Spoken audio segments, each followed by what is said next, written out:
Hello and welcome दोस्तों। आज हम पढ़ेंगे रिकॉर्डिंग ऑफ ट्रांजैक्शन। इसमें हम पढ़ेंगे सोर्स डॉक्यूमेंट एंड वोचर्स के बारे में।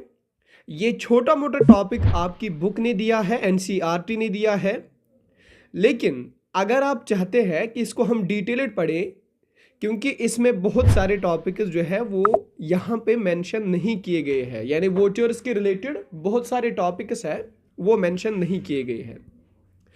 तो अगर आप चाहते हैं कि वो हम डिटेल्ड पढ़े तो मुझे कमेंट सेक्शन में नीचे बताना, मैं आपको पढ़ाऊंगा। फिर हम इसी लेक्चर में पढ़ेंगे रिगार्डिंग योर अकाउंटिंग इक्वेशन, यानी जो आपके अकाउंटिंग की बेस बैकबोन बनाती है, जो आपके double entry system of accounting की बैकबोन है, that is your accounting equation. इसी के बारे में पढ़ेंगे, इसी के बारे में बात करेंगे आज, और हम एक दो न्यूमेरिकल्स भी करेंगे इसी लेक्चर में, जिससे कि आपको समझ आएगा कि अकाउंटिंग इक्वेशन हम कहां पे यूज करते हैं और कैसे यूज करते हैं। पिछले एग्जाम में जो आपके पीएए एग्जाम हुआ था, यानी पंचायत अकाउंट असिस्टेंट, उसमें भी एक क्वेश्चन बिल्कुल आया था जो आपके अकाउंटिंग इक्वेशन पे ही क्वेश्चन आया था। So my dear friends, let's get started. आज हम बात करेंगे पहले रिकॉर्डिंग ऑफ ट्रांजैक्शन की। यहां पे आपकी बुक ने लिखा है कि हमने हर किसी ट्रांजैक्शन को रिकॉर्ड करना होता है, यानी अकाउंटिंग प्रोसेस जो है इसमें जो फर्स्ट स्टेप होता है वो होता है आइडेंटिफिकेशन। ये मैंने आपको पहले ही बताया जब हमने आपको डेफिनेशन ऑफ अकाउंटिंग पढ़ाई थी, जिसमें हमने देखा था कि ये इसमें जो पहला स्टेप है इस प्रोसेस में, दैट इज आइडेंटिफिकेशन, यानी कौन सा इवेंट, क्या ये ट्रांजैक्शन है कि नहीं है। यानी every transaction is an event. हमने आपको बताया था कि every transaction is an event. फिर हमने वही देखना होता है कि इस इवेंट में कौन कौन सा ट्रांजैक्शन है, और फिर हम इस ट्रांजैक्शन को रिकॉर्ड करते हैं। लेकिन रिकॉर्ड करने से पहले हम एक सोर्स डॉक्यूमेंट बनाते हैं, और उसी सोर्स डॉक्यूमेंट को बाद में हम रिकॉर्ड करते हैं। ओरिजिनल एंट्री उसे हम कहते हैं जर्नल। देखो माय डियर फ्रेंड्स, यहां पे आपको बिल्कुल भी घबराने की जरूरत नहीं है। यानी इतना कहने का मीनिंग है आपके एनसीईआरटी का कि हम पहले इस इवेंट को देखते हैं, क्या ये ट्रांजैक्शन है, क्या इसमें मॉनेटरी ट्रांजैक्शंस हुए हैं, क्या ये वो इवेंट है जिसमें हमने मॉनेटरी ट्रांजैक्शन की है। फॉर एग्जांपल, अभी फिर से हम आपको याद दिलाएंगे, मैंने आपको बताया था कि अगर मेरी कंपनी का एक सेल्स मैनेजर है, एक सेल्समैन है, और उसकी डेथ हो जाती है, लेकिन ये बड़ा काबिल था, इसकी वजह से मेरी कंपनी को प्रॉफिट भी हुआ था, लेकिन इसकी डेथ हो जाती है।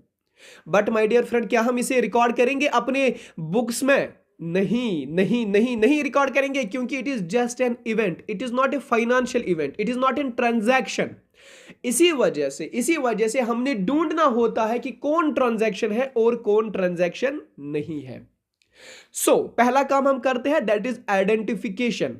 और जैसे ही फिर हमने आइडेंटिफाई किया, हमने इस चीज को, इस ट्रांजैक्शन को फिर रिकॉर्ड किया जर्नल्स में।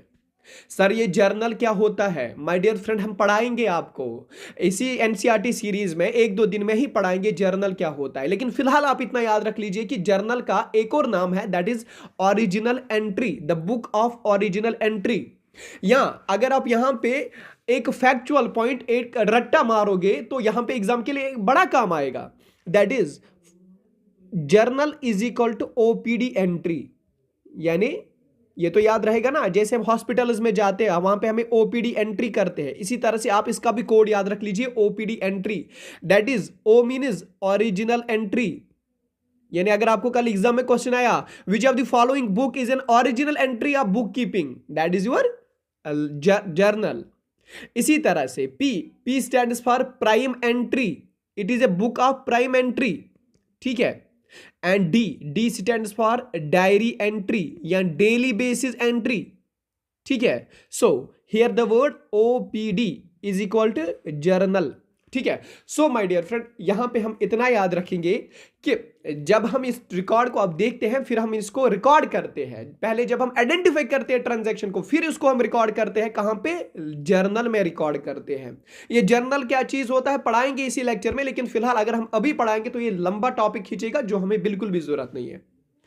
अब जब हमने जर्नल बनाया, इसके बाद हम बनाते हैं लेजर। और जो इस जर्नल की इंफॉर्मेशन है उसको हम ट्रांसफर करते हैं कहां पे, लेजर पे, दैट इज कॉल्ड पोस्टिंग। उसको हम नाम देते हैं पोस्टिंग, यानी जर्नल से उठाना ये चीजें और लेजर में इनको ऐड करना, लेजर में इनको नए सिरे से लिखना, उसको हम कहते हैं पोस्टिंग। ठीक है, और लेजर भी एक बुक है, लेजर भी एक बुक है, इसका भी हम कोड याद रखेंगे। अगर एग्जाम में क्वेश्चन आया सर ये जो लेजर है इसको हम एक और नाम क्या देते हैं, क्योंकि एग्जामिनर कभी कभी उसका दिमाग चकराता है तो ऐसे फैक्चुअल पॉइंट्स पूछ लेता है, तो आपको बिल्कुल भी घबराने की जरूरत नहीं है, हम आपको यहां पे रख याद कराएंगे। देखो लेजर का एक और यहां पे कोड आप लिख लेना, that is BF² is equal to papa cube, that is P cube. ये तो सबको समझ है ना कि BF² is equal to papa cube is equal to P cube. That means what does this B stands for? That is your bound book. B stands for bound book. F stands for loose leaf. Loose leaf जिसे आप कहते हैं, plus दूसरा है ना F² है ना, F stands for final entry. F stands for final entry. इसी तरह से P तो 3 बार है ना, that is permanent. P for principal and P for primary book. ठीक है, permanent, principal and primary book. So BF² is equal to P cube. ठीक है, ये आप इस लेजर के लिए याद रखना। लेकिन अब बच्चे कंफ्यूज होंगे, अब मेरे दोस्त कंफ्यूज होंगे, बोलेंगे सर अगर हमने जर्नल बनाया, ये लेजर बनाने की क्या जरूरत है सर, इसको पोस्टिंग करने की क्या जरूरत है, यानी जर्नल से इंफॉर्मेशन उठाना और फिर लेजर में डालना, दैट इज कॉल्ड पोस्टिंग। लेकिन सर ये क्या जरूरत है, लेजर भी हमने एक बुक बनाई, अब हम पोस्टिंग, अब हम जर्नल भी हमने एक बुक बनाई, अब हम लेजर भी बुक बनाते हैं, सर जरूरत क्या है? जरूरत है मेरे दोस्त, जरूरत है। क्यों जरूरत है?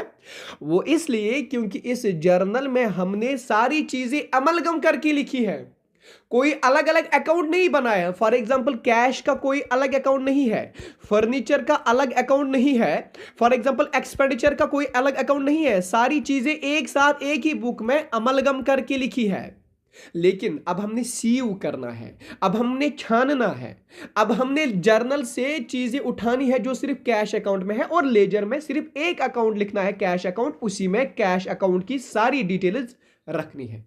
यानी in simple, in short journal में बहुत सारी चीजें डिटेल्ड में लिखी है, और इन चीजों का हम अब अपनी अपनी जगह रखते हैं। जैसे कि हम एक रैक लाते हैं, उसमें हम नीचे जो पोर्शन होगा उसमें हम सिर्फ फिजिक्स की बुक्स रखेंगे, इसी तरह से जनरल में भी हम सिर्फ कैश अकाउंट रखेंगे। इसके बाद ऊपर के जो लेयर होगा उसमें हम रखेंगे अकाउंटिंग की बुक्स। तो इसी तरह से जनरल में हम फिर फर्नीचर अकाउंट अलग से बनाते हैं। So my dear friend, for that very purpose हम लेजर बनाते हैं। लेकिन ये दोनों काम करने से पहले, जनरल बनाने से पहले, लेजर बनाने से पहले, हमें एक इंपॉर्टेंट चीज की जरूरत पड़ती है, और उस चीज को हम नाम देते हैं सोर्स डॉक्यूमेंट। ठीक है मेरे दोस्त, सर ये सोर्स डॉक्यूमेंट कौन सी बला है? अब सोर्स डॉक्यूमेंट हम सबको पता है, यानी जब हम कोई चीज खरीदते हैं बाजार से, फॉर एग्जांपल मैंने 35,000 का कंप्यूटर लाया, लेकिन दुकानदार ने मुझे कंप्यूटर ही नहीं दिया, इसने मुझे कंप्यूटर के साथ साथ एक स्लिप भी दी। सर उसी स्लिप को हम कहते हैं नाम कैश मेमो, जिसमें यह लिखा होता है कि आपने कितना कैश दिया, और मैंने आपको कौन सा कंप्यूटर दिया, और इस कंप्यूटर का प्राइस क्या था, और मैंने आपको कितना डिस्काउंट किया, यानी ये सारी चीजें डिटेल्ड में लिखी होती है। ये कौन देता है? ये एक डीलर देता है, एक दुकानदार देता है हमें ये कैश मेमो। किसके साथ? जो मैंने कंप्यूटर लिया। सर अब ये कैश मेमो जरूरी क्यों है? अब ये सोर्स डॉक्यूमेंट जरूरी क्यों है? जरूरी है मेरे दोस्त, क्योंकि इनको हम कहते हैं सोर्स डॉक्यूमेंट्स। इसी से तो हमें कल को पता चलेगा ना कि मुझे कौन सी चीज यहां पे ट्रांजैक्शन हुई, यानी जिसका फाइनेंशियल वैल्यू था। ये तो हुई एक बात। दूसरी बात, इन्हीं सोर्स डॉक्यूमेंट से मुझे कल को यहां पे मदद मिलेगी ये जानने के लिए कि मैंने कौन कौन सी चीजें रिकॉर्ड की है। और तीसरी बात, अगर कल को कोई ऑडिट लगता है, यानी जैसे कि बड़ी बड़ी कंपनियों में, बड़े बड़े फर्म्स में ऑडिट लगता है, ऑडिट होता है इंस्पेक्शन, यानी एक पीरियड में इंस्पेक्शन लगना कि आपने क्या किया, जो हमने आपको पैसे दिए वो कहां कहां पे यूज किए, क्या किया, उसको कहते हैं ऑडिट। जब ऑडिट लगता है, उस ऑडिट में आपको बोलना है, आप अकाउंटेंट हो, आपको बताना है कल उनको कि मैंने कहां कहां पे पैसे खर्च किए, तो आप कितना याद रखोगे मेरे दोस्त? तो यहां पे आप सीधा ये सोर्स डॉक्यूमेंट दिखाओगे, उनको कैश मेमोज दिखाओगे, सोर्स डॉक्यूमेंट दिखाओगे, पेन स्लिप्स दिखाओगे, और यही पेन स्लिप्स आपके लिए एक सबूत रहेगी कि आपने ये चीजें खरीदी थी। मेरे दोस्त, इसीलिए इसीलिए सोर्स डॉक्यूमेंट का होना जरूरी है। लेकिन आपकी एनसीईआरटी क्या लिखती है, वो यहां पे एक पॉइंट नहीं लिखती है, वो हम बताएंगे आपको कि सोर्स डॉक्यूमेंट क्यों जरूरी है, बेसिकली मतलब क्या है। सर, हमने पढ़ा था कि एक प्रिंसिपल जिसका नाम था ऑब्जेक्टिव प्रिंसिपल। जब हमने आपको पढ़ाया था बिजनेस एंटिटी कंसेप्ट, जब हमने पढ़ाया था आपको गोइंग ऑन गोइंग कंसेप्ट, जब हमने आपको पढ़ाया था कंजर्वेटिविज्म, जब हमने आपको पढ़ाया था यहां पे बहुत सारे कंसेप्ट, इसी के साथ साथ हमने आपको एक और कॉन्सेप्ट भी पढ़ाया था, ऑब्जेक्टिव प्रिंसिपल। सर, अब हमें समझा ऑब्जेक्टिव प्रिंसिपल, फिर से हम तो भूल गए हैं। तो वहां पे मैंने समझाया था financial transaction is recorded in the accounting books until, यानी no financial transaction is recorded in the accounting books until it is supported by a documentary evidence. यानी आप किसी भी ट्रांजैक्शन को रिकॉर्ड नहीं करते हैं अपने बुक्स में जब तक कि आपको उस ट्रांजैक्शन का एक प्रूफ ना हो। सर, आप तो रिकॉर्ड करते हो अपनी बुक्स में, मैंने 10,000 में ये चीजें लाई, फिर मैंने 5 लाख में ये चीजें लाई। सर, आपने लाई, लेकिन हमें रिकॉर्ड तो चाहिए ना, आपने कहां से लाई, हमें एक प्रूफ तो चाहिए ना, और वो प्रूफ है आपका सोर्स डॉक्यूमेंट। कल को यही बंदा जिसने ये लैपटॉप लाया 35,000 में, इसको बुक्स ऑफ अकाउंट्स में रिकॉर्ड करेगा यही अकाउंटेंट, लेकिन ये अकाउंटेंट तभी इसको रिकॉर्ड करेगा जब इसका कैश मेमो साथ में होगा। इन शॉर्ट, आपकी अकाउंटेंसी में एक जबरदस्त प्रिंसिपल जो था, दैट इज ऑब्जेक्टिव प्रिंसिपल, और इसी ऑब्जेक्टिव प्रिंसिपल को फॉलो करने के लिए आपकी अकाउंटिंग लिखती है कि ऑब्जेक्टिव प्रिंसिपल का मतलब अकाउंटिंग में लाना इसीलिए है ताकि कल को एक प्रूफ रहे, ताकि अकाउंटेंट के लिए कल को एक सबूत रहे कि मैंने जो यहां पे ट्रांजैक्शन रिकॉर्ड की है उसका बाजाब्ता तौर पर मेरे पास एक सबूत है, और वो सबूत क्या है? आपका सोर्स डॉक्यूमेंट। इसमें कौन कौन आते हैं? सोर्स डॉक्यूमेंट में आपके आते हैं कैश मेमोज आते हैं, इनवॉइसेस आते हैं, सेल्स बिल आते हैं, bill in slip, sales bill, pen slip, cheque, salary slip, ठीक है, ये सारी चीजें आती है जो आपकी एनसीईआरटी ने बिल्कुल भी बयान नहीं किया है। थोड़ा थोड़ा हम करके यहां पे आपको बयान करेंगे, लेकिन अगर आप चाहते हैं 10-15 मिनट का और डिटेल्ड लेक्चर बने तो मुझे कमेंट सेक्शन में बताना, मैं आपको सारी चीजें समझाऊंगा कल के लेक्चर में। फिर कैश मेमो होता है, फॉर एग्जांपल आपने लैपटॉप लिया दुकानदार से, दुकानदार ने आपको लैपटॉप के साथ साथ क्या दिया? लैपटॉप के साथ साथ आपको एक स्लिप भी दी, उसको हम कहते हैं कैश मेमो। यानी आपने उसको कैश दिया था और उसने इसके बदले में आपको लैपटॉप दिया प्लस एक स्लिप दी थी जिसका नाम पड़ेगा कैश मेमो। कैश मेमो क्या है? कैश मेमो यानी जब कोई इंसान कोई चीज खरीदता है वो कैश देता है और दुकानदार उसे कैश मेमो देता है, ताकि कस्टमर के पास एक रिकॉर्ड रहे, एक सबूत रहे कि मैंने ये चीज खरीदी है और फलानी दुकानदार से मैंने ये चीज खरीदी है। इसी तरह इनवॉइस क्या होती है? इनवॉइस होती है जब आप कोई चीज खरीदते हो, या जब आप कोई चीज, फॉर एग्जांपल दिस इज यहां पे हम अच्छे से समझाएंगे। ये एक शॉपकीपर है, इसने इस बंदे को कोई गुड़ दिया लेकिन उधार पे, जिसे हम कश्मीरी में वुजुम कहते हैं, उधार पे इस शॉपकीपर ने इस बंदे को एक गुड़ दिया, ठीक है, तो ये बंदा अब कैश तो देगा नहीं, ठीक है, तो ये इसको अब कैश मेमो तो देगा नहीं, ठीक है, ये दुकानदार इस बंदे को अब कैश मेमो तो देगा नहीं, क्यों? क्योंकि इसने तो कैश दिया ही नहीं, इसने तो उधार पे लिया। ये दुकानदार अब इसको इनवॉइस देगा, यानी जब आप कोई चीज उधार पे लेते हो तो आपको इनवॉइस मिलता है, ना कि cash memo.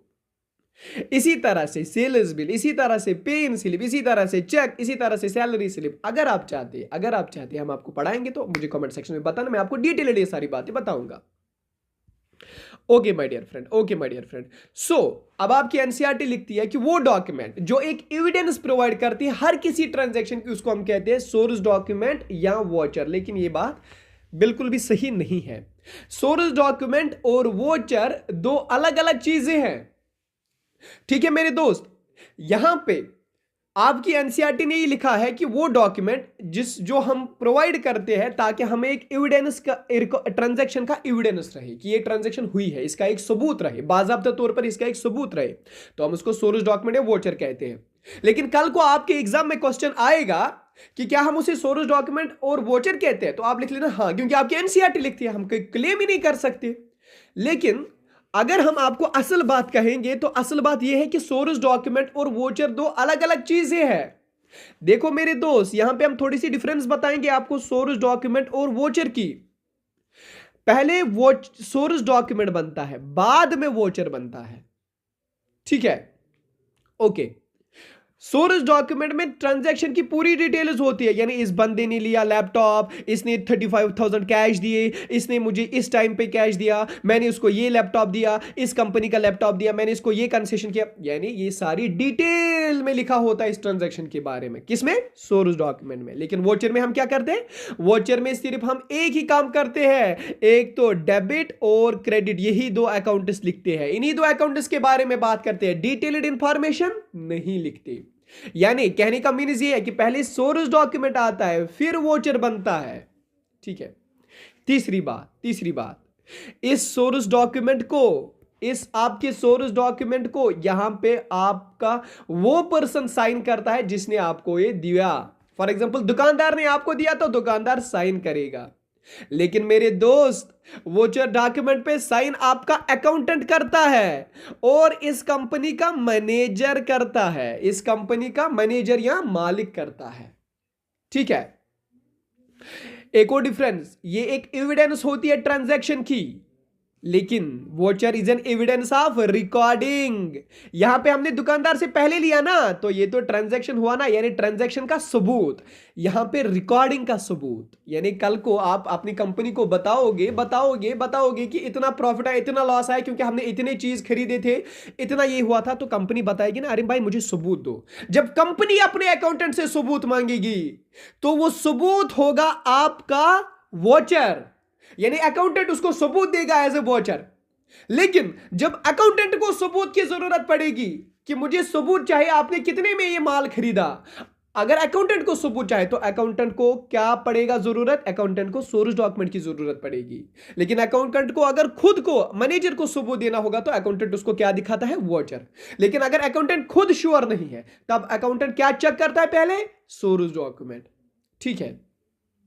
Okay my dear friend, एक और बड़ी डिफरेंस ये है, वो ये कि जो ये सोर्स डॉक्यूमेंट होता है इसमें हम डिफरेंट नंबर्स होते हैं, it has different number as the source और डिफरेंट। क्या क्योंकि इसके सोर्स जो है वो डिफरेंट है। देखो, आपने शॉपकीपर ए से लैपटॉप लाया, लेकिन क्या आप इसी शॉपकीपर से फर्नीचर लाओगे? अरे भाई कहां पॉसिबल है। इसीलिए ये दो वोचर्स होंगे वो डिफरेंट होंगे, सॉरी दो सोर्स डॉक्यूमेंट जो होंगे वो डिफरेंट होंगे, क्योंकि एक दुकान जो है ये सिर्फ आपकी इलेक्ट्रॉनिक चीजें बेचती है और दूसरा दुकान आपके फर्नीचर बेचता है। अरे भाई सोर्स डॉक्यूमेंट का सीरियल कहां से सेम होगा? ये तो अलग अलग होगा। लेकिन अगर हम वोचर की बात करेंगे, वोचर तो अकाउंटेंट बनाता है ना, तो अकाउंटेंट इनको बाकायदा तौर पर सीरियल अरेंजमेंट करेगा, यानी क्रोनोलॉजिकल ऑर्डर में रिकॉर्ड करेगा। इनके पास एक बाकायदा तौर पर सीरियल नंबर के मुताबिक ट्रांजैक्शन रिकॉर्ड करेगा। सो माय डियर फ्रेंड, आपकी बुक ने ये बातें नहीं लिखी थी, बट हमने आपको समझाया। यहां पे आप देख ही पा रहे होंगे, ये है आपका वोचर, और इस वोचर में ऊपर लिखा है नेम ऑफ फर्म, यानी जो कंपनी, जो फैक्ट्री या जो दुकानदार आपको वोचर देता है उस पर लिखा होता है नेम ऑफ फर्म, उस फर्म का नाम क्या है। यानी अब वोचर नंबर भी लिखा होता है, ठीक है, क्योंकि मैंने बताया ना अकाउंटेंट वोचर बनाता है, तो वोचर नंबर वो बताता है। डेबिट अकाउंट, यानी कौन सा अकाउंट डेबिट हुआ और कौन सा अकाउंट क्रेडिट हुआ, और अमाउंट कितना हुआ, और नरेशन थोड़ी बहुत यहां पे लिखना होता है कि मैंने उसको 200 गुड्स दिए लैपटॉप के, फॉर एग्जांपल, और इसमें ऑथराइज्ड का भी साइन और जिसने अकाउंटेंट ने प्रिपेयर किया उसका भी sign. Okay my dear friend, कभी कभी एग्जामिनर इसके बारे में भी क्वेश्चन पूछता है, ठीक है? ओके, यहां पे अब क्या है? Preparation of accounting voucher. अब हम अकाउंटिंग वोचर क्यों प्रिपेयर करते हैं वो सारी चीजें मैंने आपको पहले ही बताई, यानी ऑडिट उसको लगता है, इसलिए उसको एक रिकॉर्ड रखना पढ़ना होता है, ठीक है, ये सारी चीजें। ओके, अब हम बात करते हैं डिफरेंट टाइप्स ऑफ वोचर्स की। एक होता है सिंपल ट्रांजैक्शन, सिंपल ट्रांजैक्शन क्या हुई? सिंपल ट्रांजैक्शन हुई जब हम एक ही डेबिट और एक ही क्रेडिट हो। फॉर एग्जांपल मैंने यहां पे लैपटॉप लिया और कैश दिया। ठीक है मेरे दोस्त, लैपटॉप लेना और कैश देना ये तो एक ही ट्रांजैक्शन है ना। यानी इसमें डेबिट क्या हुआ? मेरा कैश डेबिट हुआ, और मेरा क्रेडिट क्या हुआ? मेरा लैपटॉप क्रेडिट हुआ। यानी जिसमें गिव एंड टेक हो, जिसमें एक ही ट्रांजैक्शन हो, उसको हम कहते हैं सिंपल ट्रांजैक्शन। और जो उस ट्रांजैक्शन पे वोचर बनता है उसको हम कहते हैं ट्रांजैक्शन वोचर। ठीक है, उसको हम कहते हैं ट्रांजैक्शन वोचर या सिंपल ट्रांजैक्शन वोचर भी कहते हैं आप इसे। इसका फॉर्मेट क्या है? इसका फॉर्मेट है यहां पे जो ऊपर दिया गया था, यानी simple transaction voucher.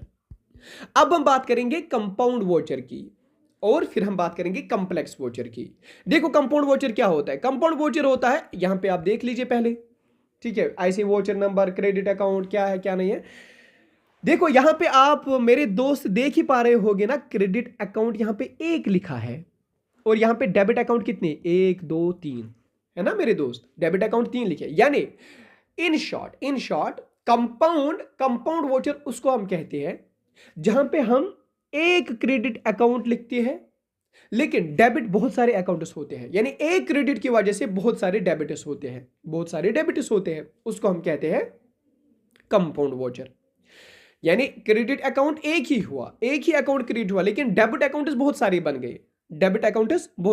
For example मैंने यहां पे सिर्फ एक लैपटॉप लिया 1 करोड़ रुपए का।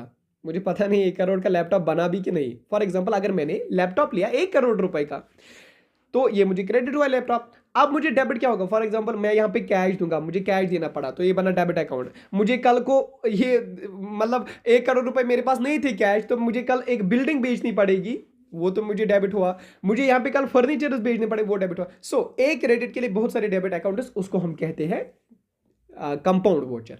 ठीक है, लेकिन सर अब आप क्वेश्चन पूछेंगे, सर ये भी तो हो सकता है ना कि बहुत सारे क्रेडिटर्स लेकिन एक ही डेबिट। हाँ ये भी तो हो सकता है ना। चलो यहां पे देखते हैं, ये तो यहां है ना, देखो बहुत सारे क्रेडिट, ये तो है ना लिखा क्रेडिट और एक ही डेबिट। ठीक है, ये भी तो हो सकता, उसको भी हम कहते हैं compound voucher. Okay my dear friends, अब हम बात करेंगे कॉम्प्लेक्स वोचर के बारे में। कॉम्प्लेक्स वोचर ये तो सबको पता होगी। देखो मेरे दोस्त, यहां पे बहुत सारे अब डेबिट और बहुत सारे क्रेडिट। यानी किसी ट्रांजैक्शन के लिए बहुत सारे डेबिट अकाउंट भी बनते हैं और डेबिट क्रेडिट अकाउंट भी बनते हैं, उसको हम कहते हैं complex transaction. Okay my dear friend, अब इसने यहां पे लिखा है कि ये जो सोर्स डॉक्यूमेंट होता है, इसका तो एक हम कंपनी से नहीं लेते हैं, या एक ही सोर्स से हम नहीं लेते हैं। सो इसीलिए ये डिफरेंट कैसे होंगे? ये डिफरेंट होंगे डिफरेंट कलर से, या उनका फॉन्टिंग ऑफ प्रिंटिंग डिफरेंट होगा, अदरवाइज इसका कोई फॉर्मेट नहीं है। अगर आपको कल क्वेश्चन आया क्या सोर्स डॉक्यूमेंट और वोचर बनाने का कोई फॉर्मेट होता है, तो आप बताना नहीं, क्योंकि गवर्नमेंट ने कोई फॉर्मेट नहीं दिया उनको बनाने के लिए। हाँ, अब डिफरेंट कंपनीज डिफरेंट अपने वोचर्स या सोर्स डॉक्यूमेंट बनाते हैं, बिकॉज वो डिफरेंट कलर पेपर यूज करते हैं, वहां डिफरेंट फॉन्ट यूज करते हैं, इटैलिक्स में, बोल्ड में, बहुत सारी चीजें वो यूज करेंगे किसी अपने सोर्स डॉक्यूमेंट को दूसरे के सोर्स डॉक्यूमेंट से डिफरेंट बनाने के लिए। ओके माय डियर फ्रेंड, अब इसने यहां पे लिखा है कि इसमें क्या क्या जरूर होना चाहिए। इसमें फर्म का नाम लिखना होना चाहिए, डेट लिखना होना चाहिए, सीरियल नंबर लिखना होना चाहिए, अकाउंट क्या क्रेडिट हुआ, कौन सा डेबिट हुआ वो लिखना चाहिए यहां पे। ठीक है, और अमाउंट कितना दिया, लेकिन वो फिगर्स में लिखना है। Description of transaction to be given account wise. Okay, और यहां पे ये जो पर्सन जिसको जो ये प्रिपेयर करता है वोचर, ये इसको नाम लिखना चाहिए और सिग्नेचर करना चाहिए अपना, और फिर finally signature of the accountant and signature of authorised person यहां पे होना चाहिए। अब हम बात करेंगे अकाउंटिंग इक्वेशन की, लेकिन पहले मैं पानी पीऊंगा क्योंकि बहुत थक गया हूं, बीमार था, इसी वजह से आपके एनसीईआरटी के लेक्चर नहीं आए।